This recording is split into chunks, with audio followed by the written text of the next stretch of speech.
Ohio Mina, c'est Jadina et aujourd'hui je vous fais une petite vidéo tag de Candir. Elle m'a tagué il y a un petit moment, je m'aurais l'envie de le faire. Puis en fait à chaque fois j'ai pas la motive parce que je me dis bah faut que je me fasse belle, mais faut pas que je sois trop fatiguée.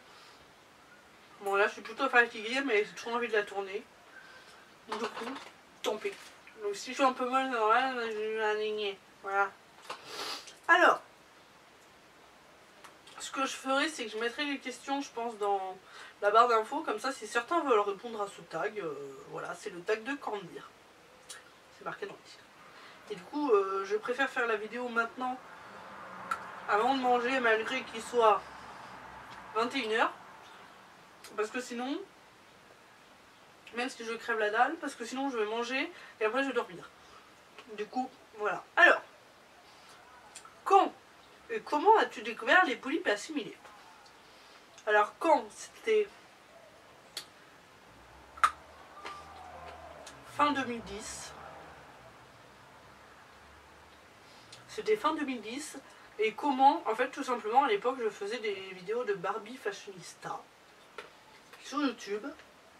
Et en fait, dans les suggestions, sur le côté, ça m'a proposé des vidéos de polypes. Et du coup, bah, j'ai regardé et j'ai fait mais c'est trop bien! J'ai regardé les vidéos de Uni DHC à l'époque. C'était trop bien. Oui, c'est mon chat qui fait ses griffes. Quelle était ta première doll? Shinuka. Donc Shinuka, quand je l'ai eu, Shinuka, maintenant. Je sais pas si je vais pouvoir la mettre là et que ça reste stable en fait, hein, parce que là la stabilité c'est moyen quoi. Ma double Shinuka. Hop. Et bah alors elle était sur Corstock, donc au pire si elle tombe, ce n'est pas grave. Voilà, que j'ai eu le 20 juin 2012. Donc va falloir que je commence à préparer une vidéo pour ces 10 ans quand même. Hein. Et vous voyez même pas la Shinuka Custo. Bah tant pis pour vous. Combien as-tu de dolls? Bah actuellement j'en ai 20. Alors, pour le récapitulatif, il va falloir que je note, que je regarde mes notes. Donc, j'ai pas noté le détail. Donc je vais vous dire ça. J'ai eu du coup Shinuka, Polype, Alexander Taeyang. Alors, 1, 2, 3, 4, 5, 6. Donc j'aurai 6 polypes. Et s'il me manque pas de cartes, j'ai 6 polypes. J'ai 1, 2, 3, 4, 5, 6 Taeyang. Donc 12. J'ai 2 Yeolume, donc ça ferait 14. J'ai 2 Little Bioul, donc ça fait 16. J'ai une anime doll, enfin 2 anime dolls, un smart doll et une Dolphy Dream. Je fais 18. Ah, j'ai une polype Mekitam, ce qui fait 19, donc je sais pas où est la 20e. Ou alors il manque une carte. Elle est là, elle est là. Bah je dois avoir 7 polypes sûrement. Peut-être qu'il me manque la carte de quelqu'un, mais je vois pas qui. C'est fou, hein. Je suis vraiment... Pourtant, il y a des cartes qui sont rangées là, mais j'arrive pas à voir qui est-ce qui me manque. Je sais pas moyen de retrouver des fois sur Flickr.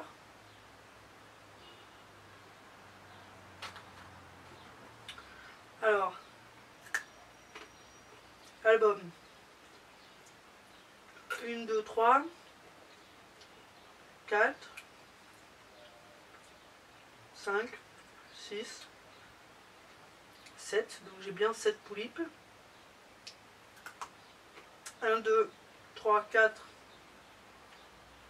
5, 6, Si t'as langue, bah écoutez, je sais pas. Je sais pas compter sûrement. Ma foi. Le mystère. Tu préfères les dolls groove ou June Planning? Je m'en fiche. En fait, je ne choisis pas une doll pour ça. Après, si on regarde mes dolls, apparemment, je préfère les June Planning parce que je n'ai que 2 grooves. Non, je préfère les grooves parce que je n'ai que 2 June Planning.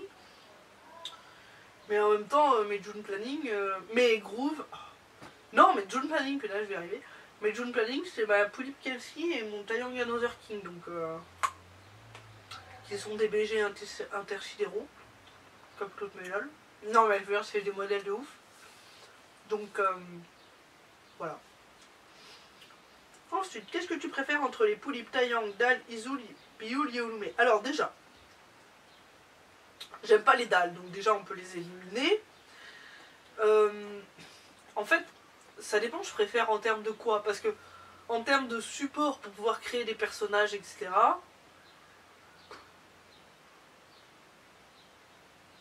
Je dirais que mon choix se porterait entre les Polypes et les Taeyang. Mais est-ce que j'ai une préférence entre les deux? Je peux pas dire parce que pour moi c'est pas comparable en fait. C'est comme si tu me demandais, tu préfères les personnages créer des hommes ou créer des femmes? J'aime autant créer des personnages hommes que des personnages femmes, donc voilà. Quelle est ta Polype Dwim? Bah, je pense que ce serait ma mini-moi par Cherry Design. Parce que pour moi, la doll de mes rêves, c'est-à-dire que c'est une doll que je suis pas sûre d'avoir. C'est un rêve. Je rêve de l'avoir, mais je suis pas sûre de l'avoir. Donc du coup, il n'y a que elle qui pourrait s'apparenter à un rêve, parce que bah, Cherry Design, c'est clairement pas sûr qu'un jour elle refasse des comics, quoi. Donc je dirais elle. Ensuite, quelle est la polype que tu détestes? Bah, il n'y a pas de polype que je déteste. Il y a des polypes que je trouve vilaines et tout, mais de là à dire que je la déteste. Enfin, je veux dire, tu m'offres n'importe quelle polype, je suis contente. Au pire, je la fous le puceau. Enfin, une polype que je déteste. En modèle, hein, j'imagine que tu parles. Un modèle que je déteste. Oui, j'ai même des céréales tellement j'ai la dalle. J'ai que ça à grignoter chez moi.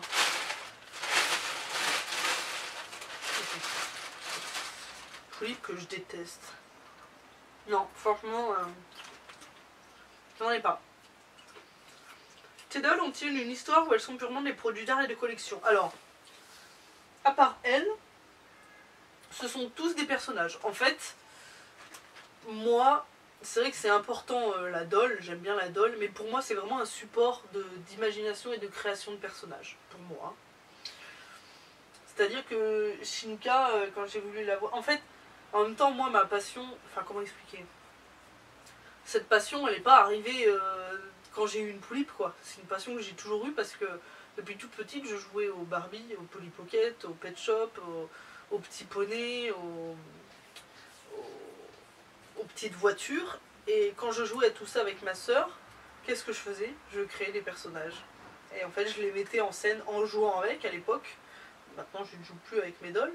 Même si demain, tu me dis on joue au Barbie, ah mais je joue avec toi. Hein. Attends, mettre en scène des personnages que j'ai créés IRL en mode impro avec quelqu'un, je vois pas ce qu'il y a de honteux finalement. C'est génial, c'est tu fais de l'impro mais avec un support personnage qui n'est pas toi-même, parce que finalement c'est ça. Donc non, franchement, moi j'adorais faire ça avec ma soeur. Hein. Je kiffais. Hein. Demain, ma soeur, elle me dit on rejoue au Barbie avec nos fascistas. Mais je le fais, je m'éclate. Oh, ce serait clairement différent, je pense, avec des années, mais voilà. Donc du coup, moi c'est vraiment ça, parce que du coup, ce que j'aime dans l'objet, c'est pas tant l'objet en lui-même, c'est le personnage en fait. Ce que j'aime dans Shinuka, c'est son personnage, c'est ce qu'elle est. Après, Shinuka, ce que j'aime avec elle, c'est aussi le fait que ce soit ma petite première, effectivement, mais sinon on pourrait dire que là, le personnage de Natsu, je l'ai eu quelques années après, et pourtant... Mais qu'est-ce que je l'aime, ce personnage? Ji. Mais Ji, c'est un de mes chouchous. C'est un personnage que j'adore faire.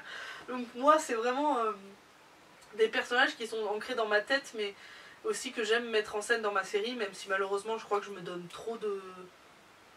En fait, j'essaie de trop me donner un level de... Je suis capable de faire ça, donc autant le faire. Fais des vidéos longues, fais des vidéos quali.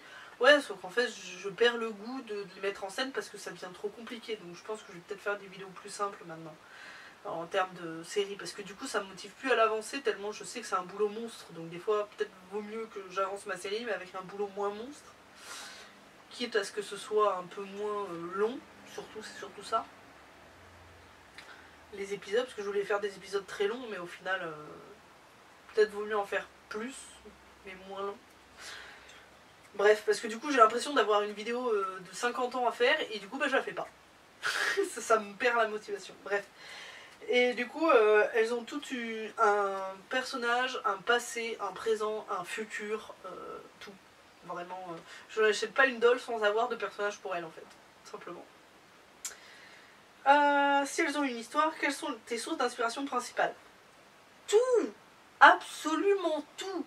Ma vie, la vie des autres, une histoire qu'on m'explique, une expérience qu'on m'explique, je veux dire, un livre que je lis, une série que je regarde, une personne que je croise dans la rue, une pensée qui me traverse la tête, tout et n'importe quoi.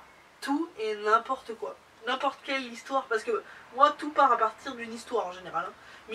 Une histoire que j'ai vécue, qu'on m'a racontée, que j'ai lue, que j'ai regardée, mais vraiment... tout à partir d'une histoire. En général, je ne crée pas un personnage en me disant ah, ce personnage est cool. C'est plus un personnage qui va être lié à tel personnage et qui vont vivre telle chose ensemble, et que je me dis que c'est telle chose ensemble, ça peut créer ce personnage. J'ai rarement des idées de personnages tout seul. Ou alors c'est pas des personnages, c'est juste une idée de doll à customiser, mais sans qu'il y ait des gros travaux derrière. Donc voilà. Ensuite, as-tu une dollhouse? Oui. Sinon, comment ranges-tu ou exploiter des dolls? Donc, j'ai une dollhouse, mais je ne les range pas forcément dedans, parce qu'en fait, à l'intérieur, bah, je trouve qu'elles sont cachées, donc je les pose dessus. Je les pose sur la dollhouse, sur leur socle en général, ou assis, ça dépend. Voilà, c'est comme ça que je les expose de manière générale. Et du coup, ma dollhouse, je vous mets le lien en barre d'infos, mais je fais une série vidéo dessus, donc pour l'instant, j'ai fait qu'une seule vidéo. Il faudrait que je fasse la seconde. Les suivantes vont venir très longtemps après, parce que en fait, les pièces ne sont pas finies.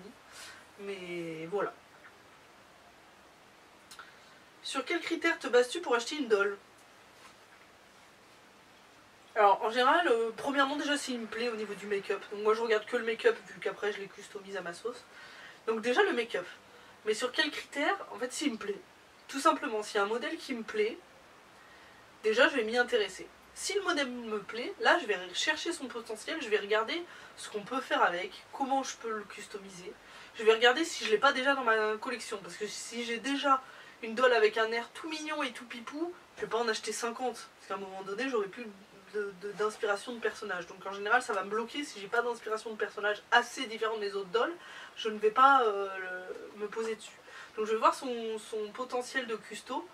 S'il y a des photos que officielles, je vais attendre que des gens l'achètent pour voir comment ils l'ont custo eux. Parce que j'ai besoin de voir des photos non officielles pour voir vraiment de quoi a l'air la doll. Et à partir de là, si j'arrive à avoir une idée de personnage, de style vestimentaire, de relation avec les autres, qu'il n'y a pas de double dans ma collection et qu'elle a vraiment potentiel de custo, et que j'ai donc des idées, bah là, je l'ajoute à ma liste d'achat. Custo ou pas custo? Custo. Bah ma seule pas custo c'est elle, et pourquoi? Tout simplement parce que c'est la nostalgie de ma première doll. Et de quand je l'ai eue, je l'ai gardée un moment comme ça, et c'est la nostalgie de quand je l'ai eue, elle était comme ça, c'était mignon, c'était chou. Je l'adorais comme ça, je bavais sur elle comme ça, et puis j'aime ce modèle. Hein. Mais même s'il y a d'autres modèles que j'aime, celle-là... Et aussi parce que j'ai trouvé une tête pour 40 €, et comme j'avais tout, son outfit, son corps stock, tout qui me restait, bah du coup j'ai eu une doll pour 40 €. Mais sinon, moi c'est custo. Hein. Bah en fait... Comme je disais, moi ce que j'aime c'est personnaliser, c'est créer un personnage, c'est mettre sur un objet un personnage que j'ai dans la tête. Donc autant dire que je suis obligée de le custo si je veux que ça corresponde à ce que je veux. Alors, où achètes-tu tes dolls et custo? Alors mes dolls, je les achète partout où je peux les trouver. Donc ça peut être au Japon sur les sites d'enchères, merci Nina So Cute. Ça peut être sur eBay, ça peut être sur Polystyle évidemment, la base. Ça peut être sur le Bon Coin, ça peut être sur Vinted. Enfin, je crois que je n'ai jamais acheté sur Vinted encore, mais ça peut être sur Instagram, ça peut être sur Facebook. Enfin vraiment n'importe où j'en trouve en fait. Hein. Vraiment n'importe. Et pour les custos, bah pareil, n'importe où je trouve. Donc Pour les wigs, c'est beaucoup les sites de BJD ou AliExpress. Pour les eyes, soit je les fais moi, soit c'est parce que j'ai un coup de cœur, soit je tombe sur des eyes et je me dis ah c'est un coup de cœur et du coup je les prends, mais sinon en général je les fais moi. Les eyes d'Anime Doll, j'achète beaucoup sur AliExpress parce que c'est tellement cher que voilà. Les tenues, beaucoup sur les événements. Tous les événements dolliens. Sinon sur AliExpress de plus en plus maintenant. Ma meilleure amie, énormément. Ou sinon des commissions sur Insta. Du coup chaussures pareil. Ou sinon je fais. Hein. Pas mal de choses que je fais. Par exemple là les petites chaussettes c'est moi qui les ai faites. Voilà. Ou sinon je rachète voilà, d'occasion à des personnes hein, aussi. Aimes-tu les full custéo? Et en as-tu? Alors oui, j'aime bien et oui, j'en ai.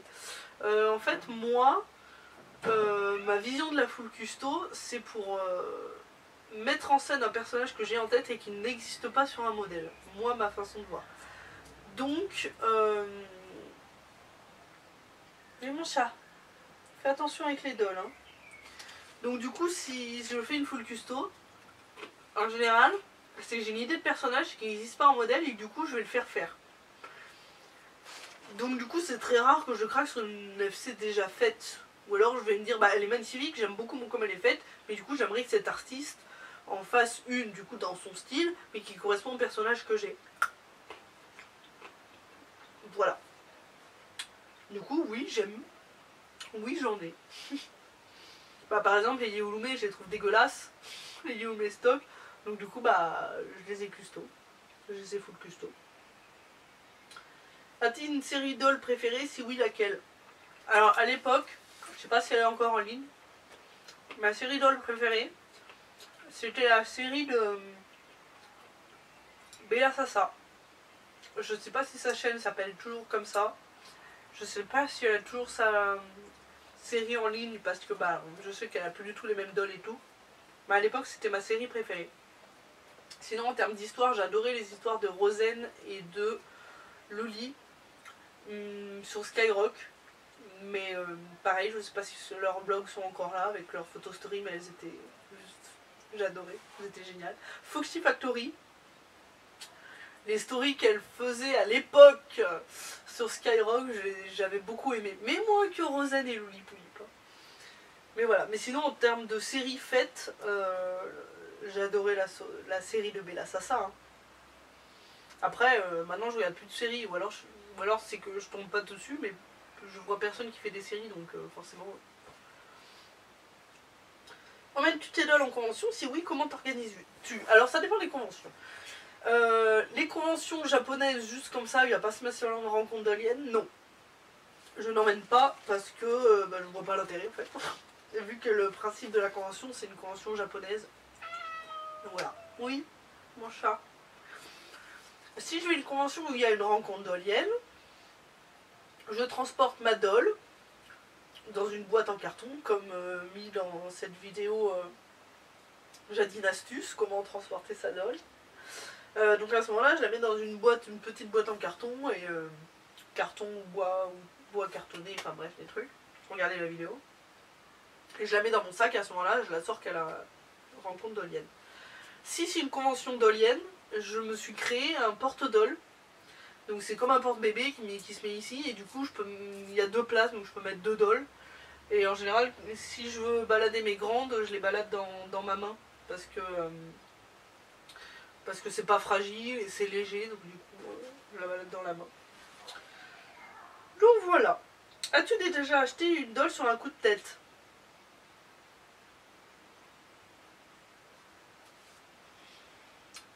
Sur un coup de tête, oui. Bon, je dirais oui. Je pense que c'était mes Yéouloumé. Parce que sinon c'est quand même assez réfléchi, et même si j'achète une doll en mode bon bah c'était pas prévu mais je l'achète quand même, c'est quand même une doll que je voulais depuis un moment. Et je dirais que mes 2 coups de tête c'était mes Yéouloumé, parce que la première c'est que je l'ai vue, je savais que les Yéouloumé ça a été un peu rare et tout.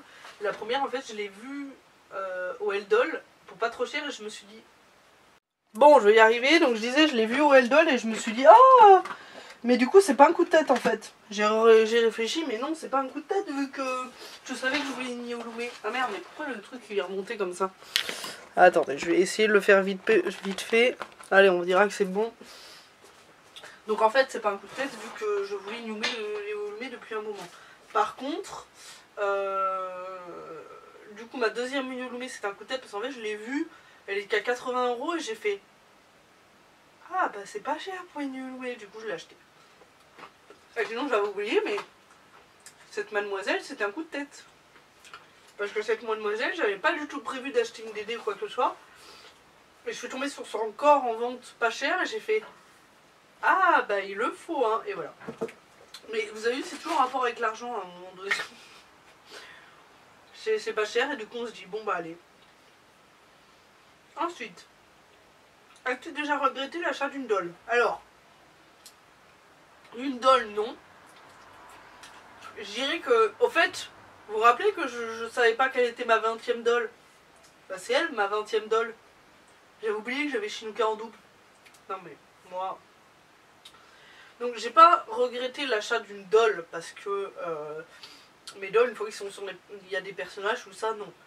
Je ne regrette pas mes personnages parce que même si avec le temps le personnage peut évoluer, je me suis attachée au personnage où jamais je pourrais m'en séparer, bref. Mais je dirais que mon kit Mio, il y a un moment dans ma tête où je me suis dit franchement, je crois que je regrette de l'avoir acheté. Je vous explique, j'essaye de faire vite. J'ai voulu acheter ce kit Mickey Town pour faire un projet doll et personnages que j'avais en tête pour une full custo chez Kiwi Custom Doll. J'ai essayé plusieurs fois chez Kiwi Custom Doll et à chaque fois je n'ai pas eu de place. Alors que d'autres qui tentaient pour la première fois ont eu une place. En fait à un moment donné j'ai perdu patience parce que quand tu attends 6 mois entre chaque passage, entre chaque ouverture de commission et que à chaque fois tu passes après d'autres qui passent avant toi tout simplement parce qu'ils ont la fibre, ou alors que eux ils ont triché, qu'ils ont envoyé le mail à 59 pour qu'il arrive à leur pile. Bah ouais mais en fait non en fait, enfin... Donc c'est pas de la faute à Kiwi, hein, je dis pas, elle a du succès, tant mieux pour elle, mais du coup en fait à un moment donné je trouvais ça injuste et du coup bah j'ai lâché l'affaire et je me suis dit bah ce personnage je sais pas si je le ferai un jour au final parce qu'il y avait que elle qui pouvait correspondre à l'idée que j'avais, donc à un moment donné je me suis dit bah je vais revendre ce kit Makitam et tout. Finalement j'ai une autre idée de personnage en fait en tête qui n'avait pas forcément de modèle auquel ça correspondait malgré le fait que j'ai regardé beaucoup les modèles etc. Du coup au fur et à mesure je me suis dit bah je vais peut-être utiliser ce kit Makitam pour faire ce personnage là. Donc au final, je ne regrette plus. Mais du coup, je regrette pas l'achat d'une doll, je regrette juste l'achat d'un Makitam. Et encore, je le regrette plus parce qu'au final, je vais en faire autre chose. Donc du coup, non. As-tu déjà vendu ou échangé une doll? Non, pas du tout.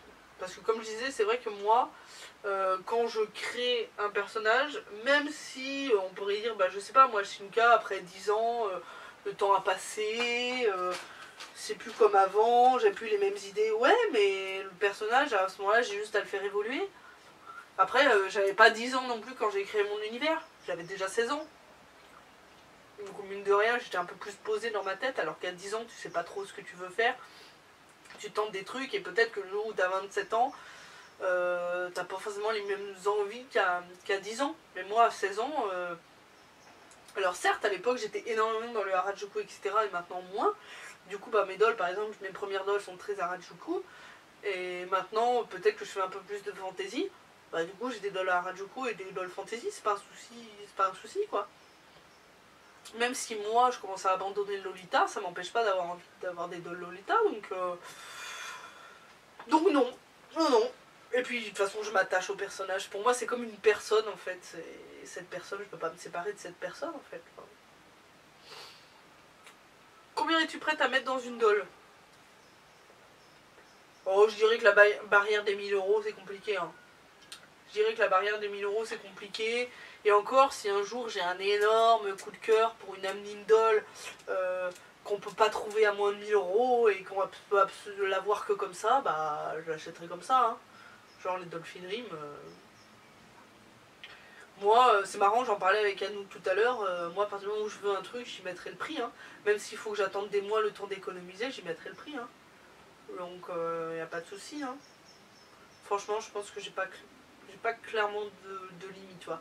Franchement, par exemple pour ma Dorine Poulip, du coup, par Cheryl Design, je serais prête à mettre bien cher, hein, pour l'avoir, hein.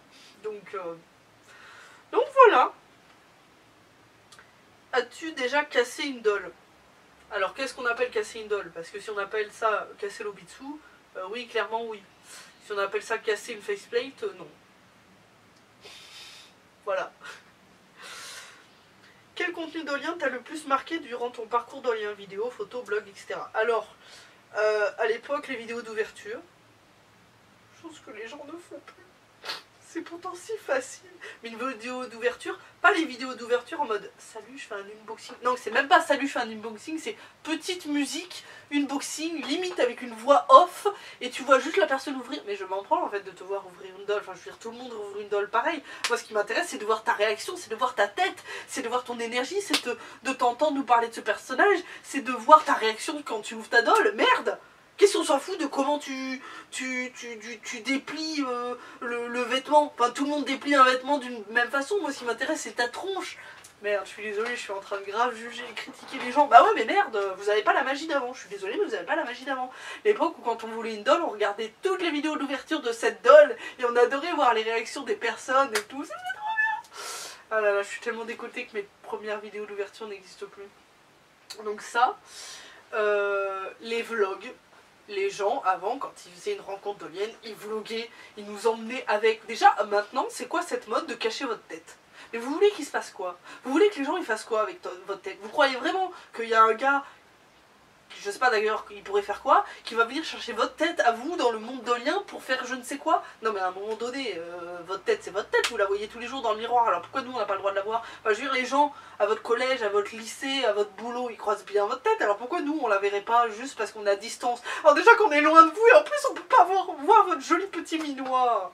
Non mais ça c'est... Je comprendrai jamais. Enfin moi à l'époque je cachais ma tête mais parce que j'avais honte de ma passion, parce que je voulais pas que les gens le sachent, mais à partir du moment où tu assumes ta passion, pourquoi tu te caches? Et puis d'ailleurs je dis ça mais moi ça m'empêchait pas de faire des vlogs. Je faisais des vlogs, à la limite j'écrivais au lieu de parler et je montrais pas ma tête mais je faisais quand même des vlogs. Merde, montrez les gens, montrez les dolls des gens, emmenez-nous dans vos événements. Moi quand je regarde vos vidéos je vais avoir l'impression d'être avec vous. Emmenez-moi dans votre rencontre dollienne, emmenez-moi dans votre journée dollienne, je veux avoir l'impression d'être avec vous. Vloguez, putain de merde, parlez, racontez-moi ce que vous ressentez, racontez-moi à quel point vous aimez trop cette doll, racontez-moi à quel point vous êtes choqué par celle-là, racontez-moi à quel point la blague de machin vous a fait rire, vous voyez ce que je veux dire? Je vais avoir l'impression d'être à la rencontre dollienne avec vous. Et ça, maintenant, c'est impersonnel. Oui, je râle sur ce qui se passe maintenant, mais tout est très impersonnel. Oui, je montre une photo ultra pro et c'est tout. De la rencontre dollienne. Ça, j'ai fait une photo. Ouais, bah ouais, mais du coup, il loue le côté personnel. Enfin, moi, je te suis juste parce que ta doll est belle, c'est dommage, quoi. Enfin, j'aimerais bien te suivre aussi pour toi, pour ce que tu fais, pour ton univers, pour ta... Il y en a encore des gens comme ça, hein, je dis pas, mais c'est dur à trouver maintenant, et encore moins sur YouTube. Parce que moi, mon contenu préféré, c'était les vidéos. Hein. C'était... Ah oui, parce que c'est vrai que... Quel contenu t'as le plus marqué? Bah, les vidéos YouTube. Sinon, les stories. Les stories, que ce soit... sur Skyrock à l'époque ou sur YouTube par la suite. Mais les stories, là j'ai l'impression de connaître vraiment votre doll dans son intimité. Je connais son personnage, je connais son histoire, je vois sa façon de réagir, je fais vraiment connaissance avec ta doll, avec ton univers, et pas juste avec ce morceau de plastique là, qui est joli mais ça s'arrête là. Enfin, voilà, donner de la vie à vos dolls, j'adore, enfin moi ça c'est un truc, voilà. Enfin, je dis pas donner de la vie à vos dolls, vous faites ce que vous voulez, mais ce que je veux dire, ce qui m'intéresse, c'est que c'est des choses qu'il y a beaucoup moins maintenant et je trouve ça dommage. Et du coup, vidéo, photo, blog, etc. Donc je dirais ça. Et les MV, les Poulip MV et les parodies, non mais sérieux, les Poulip MV et les parodies, bah, c'était génial parce que c'était justement mettre en vie les dolls à travers des parodies des 2 minutes du peuple, par exemple, énormément à l'époque, ou même des gens qui faisaient des podcasts ou des Poulip MV, parce que Poulip MV c'était quoi? C'était mettre en scène l'histoire de la musique. Alors c'était, je suis désolée, mais c'était génial. Enfin, en fait, moi je me rends compte, ce que j'aimais c'était tout ce qui donnait vie à vos dolls. Hein. et à vous, par les vlogs aussi. Tes premières influences doliennes. Alors UniDHC pour commencer.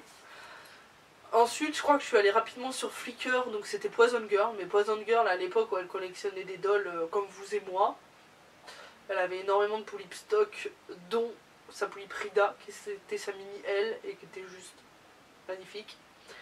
Donc avant qu'elle devienne make-upeuse, j'adorais son contenu avec Ninfetamine Girl, donc sa copine, je sais pas ce qu'elle est d'ailleurs cette personne.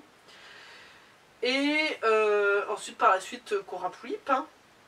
Cora Pulipe, hein.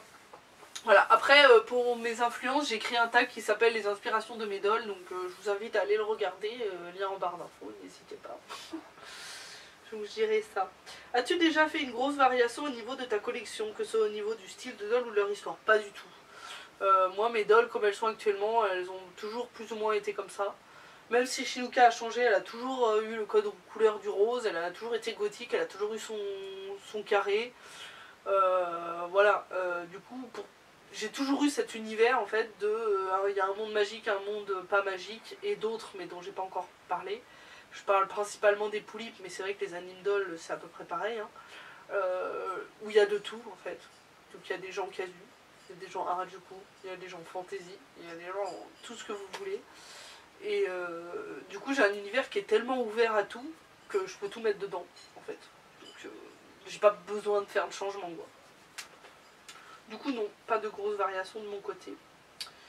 T'arrive-t-il de rougir de ta passion pour les dolls? Ah bah oui, bah, je pense que vous m'avez déjà vu le faire là. Une fois j'ai fait un covoiturage de Lyon à Grenoble et la personne demandait quelle était votre plus grosse fierté. Et moi ce jour-là j'ai répondu bah mes dolls.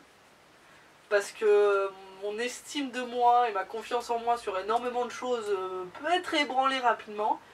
Par contre dans les dolls, je suis fière de ma collection, je suis fière de ma série, je suis fière de ma chaîne YouTube.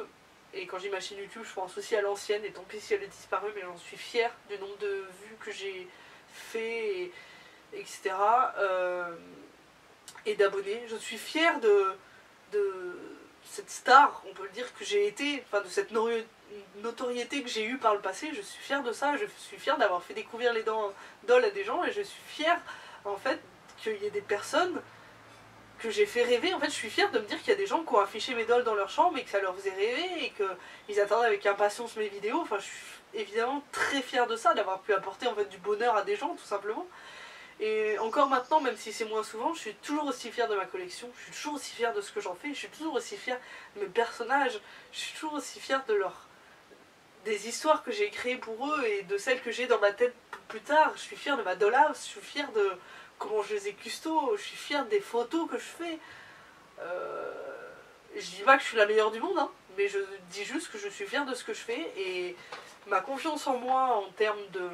Alors je vais pas jusqu'au narcissisme, on est d'accord, il y a des gens beaucoup plus doués que moi pour telle ou telle chose, mais je suis très satisfaite de ma façon de jouer avec mes dolls, jouer façon de parler, jouer avec le côté artistique de mes dolls, etc. Et j'en suis entièrement satisfaite et ça me plaît beaucoup comme ça. Et oui, donc j'en suis fière, je suis fière de ma passion, donc oui j'en rougis, donc oui quand j'adore en parler, j'adore répondre à des tags parce que j'adore en parler et en vrai j'essaye d'abréger à chaque fois parce que je pourrais en parler pendant des heures et des heures en fait. Je pourrais faire des vidéos d'1h30. Oula, d'ailleurs je suis en retard pour une coupe de choses donc je vais finir vite. Qu'est-ce que la passion dolienne t'apporte? Alors m'apporte là actuellement, là tout de suite, je dirais qu'elle m'apporte le fait... Là en ce moment tout de suite, si je me suis replongée dans les dolls, c'est parce que j'ai eu un petit moment où j'étais pas bien et j'ai eu envie de fuir la réalité en me mettant dans les dolls. Et depuis quelques jours, si je suis un peu plus dedans, c'est parce que j'aime ce côté magique qu'il y a avec les dolls, de fuir la réalité et d'avoir ce côté vraiment... Je trouve que c'est un monde magique. Oui, il y a des dramas, il y a des connards, mais comme partout en fait. Donc non, pour moi la communauté est belle. Pour moi, quand tu vas sur Instagram pour regarder les story dolls, c'est beau, c'est toujours beau, enfin... Ouais. Donc en ce moment, là, maintenant, je dirais que ça m'apporte ça. Et aussi le côté de... Je me sens bien dans mes dolls, je me sens bien dans ma passion, je me sens bien dans toutes ces choses dont je suis fière de partager. Donc là, tout de suite, ce que ça m'apporte, c'est aussi d'avoir mon truc à moi.